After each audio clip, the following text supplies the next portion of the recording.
The vast majority of people in the Arabic Peninsula, they were what? They were idol worshippers. كانوا يعبدون الأصنام. They used to worship the idols. And when Muhammad ﷺ would ask them why, ما نعبدهم إلا ليقربونا إلى الله زلفى. They would make up basically, reasons that we are worshipping them only so that they can draw us closer to God. So in other words, they are mediators. Tamam?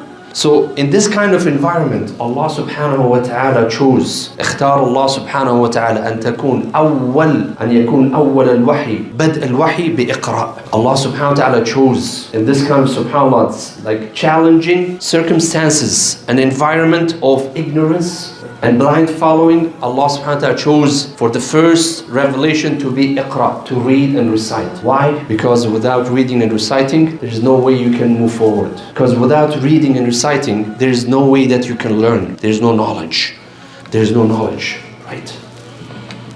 Because Iqra is basically the spearhead of your path to knowledge. Ras al-Harba. This is it. This is why Allah subhanahu wa ta'ala chose Iqra to be the first command. And if you go to the second command after Muhammad ﷺ rushed to his family, to Khadija radiallahu anha wa ardaha, when he was seeking comfort because he was shaken up, and he asked Khadija radiallahu anha wa ardaha, Zammiluni, or dathiruni, cover me. And the Prophet ﷺ was shaken up. What was the next revelation? Ya ayyuhal muzammil qum al-layla illa qalila. Ya ayyuhal muddathir qum fa'andir. The scholars, they say, listen to this carefully, the young guys who are here. We are, as Muslims, the first two commands that came to us was Iqra wa qum. Not qum, the one in Iran, by the way. Meaning that recite and what? What do you do after reading? After you learn something, what are you supposed to do? What do? You act upon it. Recite and rise. You have to basically act upon it.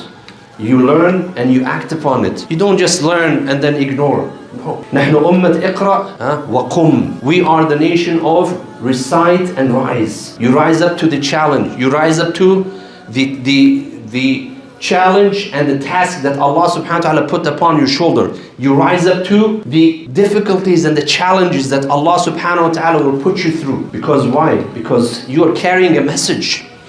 You're not in this life, in a vain. You are here because Allah subhanahu wa ta'ala has put you in this life. وَمَا خَلَقْتُ الْجِنَّ وَالْإِنسَ إِلَّا لِيَعْبُدُونَ. Worshipping Allah subhanahu wa ta'ala is not only by performing prayer and fasting and doing hajj and giving sadaqah. That's not all. Knowledge is one of the most powerful forms of worshipping Allah subhanahu wa ta'ala.